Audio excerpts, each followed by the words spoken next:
This is Aspero.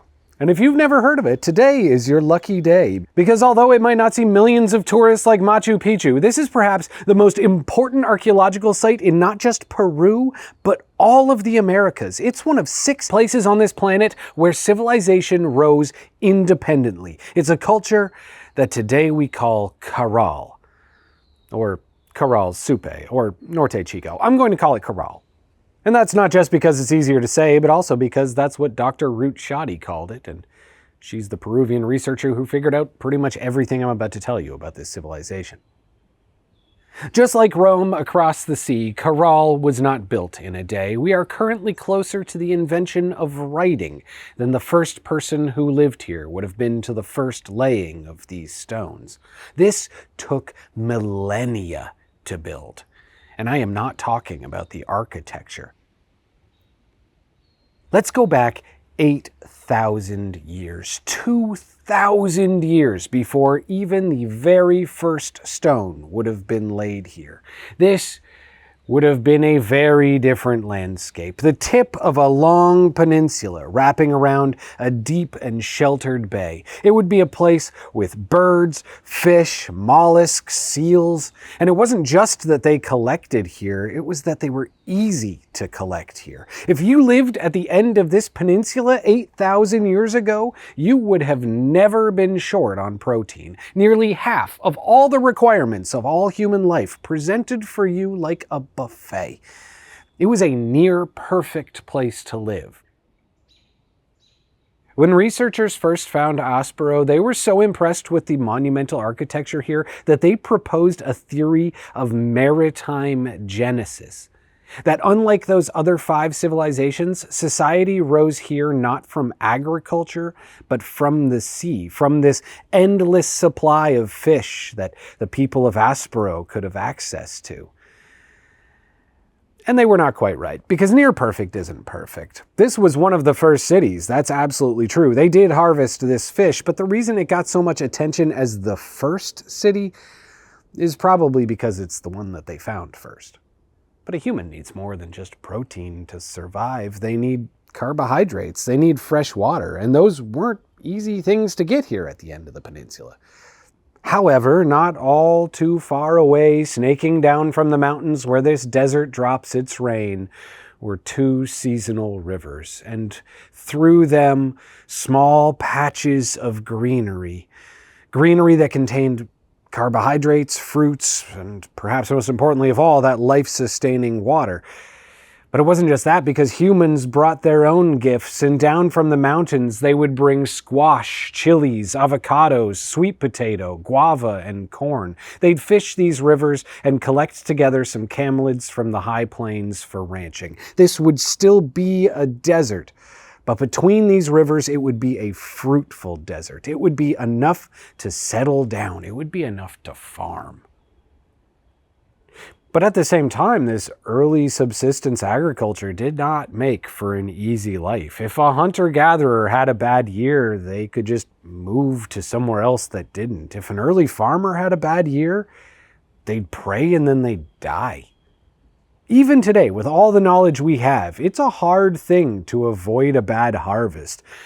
And yet with those fish from Aspero, at the very least, that fear could be contained, because, well, it might not be an everyday meal. That seafood from the coast followed a very different cycle from that of the soil, and together they could survive the low times of each in a way that they'd never been able to achieve apart.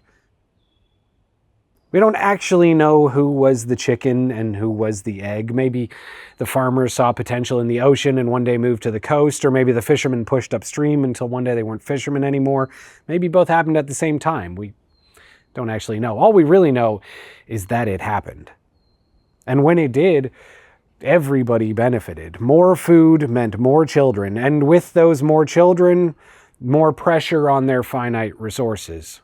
Those rivers could never widen, and those seals would never increase, and yet those stomachs would not stop growing. And so to find a solution for that was quite literally life and death, which at first had no doubt meant expansion, heading deeper up the rivers and further along the coast. 2 kilometers becomes 5, and then 10, and Then all of a sudden the people of the ocean are directly connected to the people of the sky. And that meant more than just friendship. It meant manpower they didn't have to feed. It meant communication with a different system of organization. It meant trade. And we know that specifically because they found monkey and macaw bones, perhaps even hallucinogenics, and you can only get those from the Amazon. But to gain that connection also came with the obvious downside of realizing that there was nowhere else to expand. Every new child added to their society would need to squeeze one more life out of that same patch of dirt. And to achieve that with any form of stability was going to take more than just labor and hope. It was going to take new ideas. But there were clearly some in those fledgling communities who had those ideas. It might seem obvious today, but there were those that saw the land with water was making life and the land without water wasn't, so why not redirect the water? Otherwise you lose it to the ocean. But they wouldn't stop there. If you could figure out redirecting the river, why put up with a dry season at all? Sure, some water comes from the rain, but if you go high enough up in those mountains, that rain became ice. And then that ice melts at a different time than the rain. So those early engineers thought, well, why not dig underground tunnels from high up in the mountains to feed our once seasonal rivers until they flow year-round? It was a massive community-led effort to maximize the land that they'd chosen to farm together. And with that effort would come wider patches of green and more requirements on their community. With that endless water would come more plants, more people, and more complexity. And that wasn't just seen in the farms. Along the coastline, supporting them like a wall, were the fisher people of Aspero and Banduria. They who provided the seafood and salt, often arriving in the form of dried anchovies, which perhaps even served as a form of proto-currency. And in exchange, they would be given all the plants that could keep their fisheries running.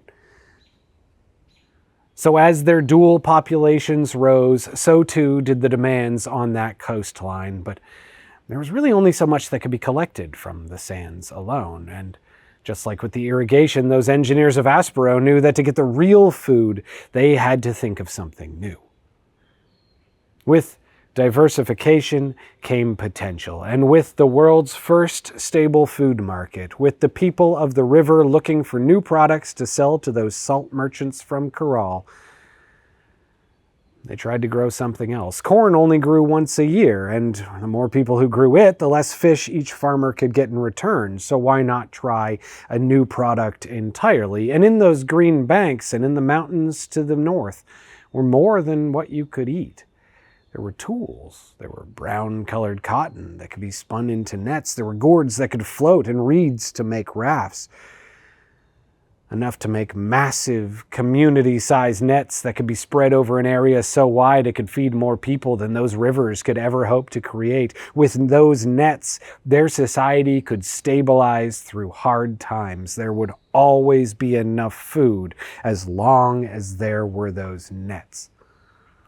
But at the same time, it would create a boom. And then, all of a sudden, those nets are a necessity of life. After just a single generation of them first being woven, and really there's no turning back, because if you don't keep making those nets, people are going to starve. It was a giant step forward in the growing social complexity of life at Caral. This trade wasn't just food for food. It wasn't the exotic goods of the Amazon. This was a requirement of life. It was a foundation stone of society.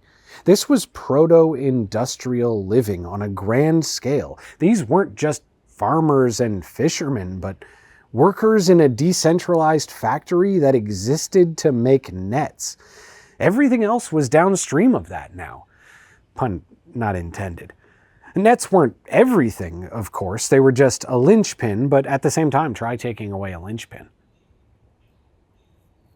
And although that would lead to the most densely populated area on Earth, it would also come with its own challenges. It would come with bottlenecks and a supply chain. It was a full economy. And in that economy, a food economy, a crash meant famine, widespread death, perhaps even a spiral that you can't ever return from. And so while farming might have kick-started civilization here, it was probably trade that actually sustained it. And as that trade would become the backbone of existence here, before long the need would arise for an entirely new cast of people to manage that, because it was complicated. You needed people to collect the cotton into storehouses, people to control the regulations of the trade. And so they created what I guess you could call the world's first economic administrators. Perhaps you could even call them government officials. And just like with any government, they would need power to rule. They would need some sort of authority over strangers. They'd need to be fed without working. People outside their city would need to know that they were an authority who could speak for everyone within. In other words, they'd need to be elite. And considering that this was probably the first time that had ever happened, you can imagine that getting that authority over strangers was not a particularly easy thing to do.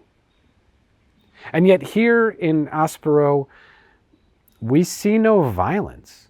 Everywhere else on Earth that land scarcity met a resource monopoly, there's war. And yet here, not even a single battle. No walls around their cities, no defensive structures, no weapons. And perhaps we've yet to find it, but I think more likely is just the interconnectedness of society here made conquest too dangerous. It's more likely that it was just pointless to do it. Why attack the people who you sell inelastic goods to? That just means fewer customers. Why attack the people who sell you the fish? That just means fewer things to buy. Without much in the way of material culture, there's little reason for the elites to covet anything except food. And food only came when the world was stable, so why wage war at all? Plus, it seems that these early farmers had no greater enemy than the sun itself, and they would focus their battles against it. Around 5,700 years ago, both the river and coastal communities would begin to simultaneously lay the stones for what would eventually become their massive temple complexes, what we are looking at here in these ruins today. Each layer of these pyramids represent the mass labor of thousands of people spread out over hundreds of years, stopping and starting alongside what were no doubt moments of great social and cosmic importance. These pyramids represent 1,000 years of work, and whether that came from slavery or the enticement of a few sardines' pay, the level of organization that even laying a single stone would have taken was beyond anything that had ever come before. These ruins are nothing less than the foundation of civilization itself. But nothing breeds complexity quite like complexity, and so a few hundred years after these temples begin, they would begin to build an entire city of them, a cross-cultural epicenter of power. It's from here where this culture derives its name, Caral. It was like a symbolic reminder that they ruled together. They were one culture, one religion. In modern terms, we might even call it a capital. But this was no city of workers. It offered nothing in the way of cotton or fish. The people who lived here understood the secrets of the universe, and they were paid for that privilege. Their temples aligned with the cosmos. They could guess the weather. Sometimes. Sort of. And even beyond religion, they were so much more. They were the culture's most educated elite. They were the engineers, the inventors, the scientists, the administrators, all wrapped up into one. And what they were able to achieve here was nothing less than genius. In Caral, we see evidence of a rope-based writing system, perhaps a form of architectural mathematics, or perhaps something to do with the stars, we don't actually know. But either way, it is pretty incredible to invent writing before ceramics. In Caral, we also see evidence of complex ceremonies, ritual burnings, and flutes made from bone, presumably part of a greater spectacle that once defined their religion. In Caral, they've even found evidence of textiles commonly associated with the fisher people of Aspero. And since they really have no purpose here, there were no fish to catch, It's presumed that they would have probably been used a bit like a currency. This was the single most valuable, commonly obtainable item in that era. So for this version from Aspero to appear in that desert capital city, one can hypothesize that the centralized authority probably took it as a tax. In that textile, researchers believe that they have found the first tithing of the Americas. And of course we can't know that for sure, but it does make sense. There's nothing more human than bribing the man who keeps God in line, and in Caral, those oracles certainly had no shortage of authority.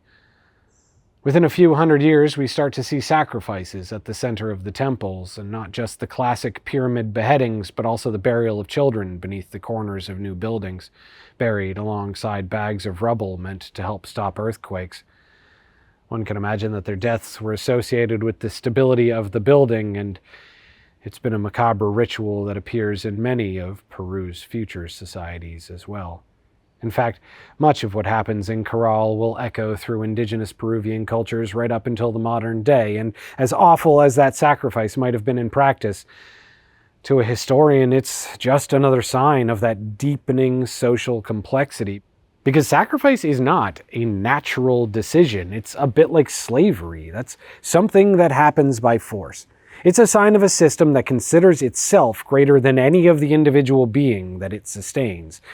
It's a sign that control of those temples was more important than life. In short, it meant it was a civilization. By 4,000 years ago, cruel or not, and Caral was a truly complex society. It had rituals, writing, and music. It had trade, religion, and tax. It was a world wonder, a truly unique place on Earth. And yet for all that achievement, everything must end. And around 3,800 years ago, a series of earthquakes would hit this region so strong that they would alter the very landscape around them. The rivers would fill with dirt and the bay would begin to dry. And that may have been manageable on its own, but just as the worst of those quakes shook their cities to rubble, a second punch came in from the sea. The back-to-back disasters of El Niño and La Niña. And with no more cotton, there could be no more nets. With no more nets, no fish. And with no fish, the people starved. Once that spiral began, the population cratered, and the only way out was to leave. With their society collapsing on both ends, that river of excess that had once held up their temple city slowed to a trickle, and the administration could no longer be fed. Without those oracles, there could be no trade, and without the priests, the gods couldn't be controlled. The gyre just kept widening, and at some point, around 3,800 years ago, the entire culture of Caral just got up and left. And yet even there, they would be special, because unlike everywhere else on Earth, the collapse of this culture led to no wars. No subjugations, no invasions from the outside. Those small percent who survived the famines did so not because they fought over the scraps, but because they walked somewhere better. And it was through those exiles, through that knowledge that they carried inside them, that for the next 1,000 years, civilizations would blossom all across Peru, like farms along a river. Caral wasn't just the first, they were the beginning. And yeah, maybe history is a little too ugly for the average tourist, but the way I look at it, that just means that when you visit, you get the whole place to yourself. And to me at least, it's a pretty good trade. This is Rare Earth.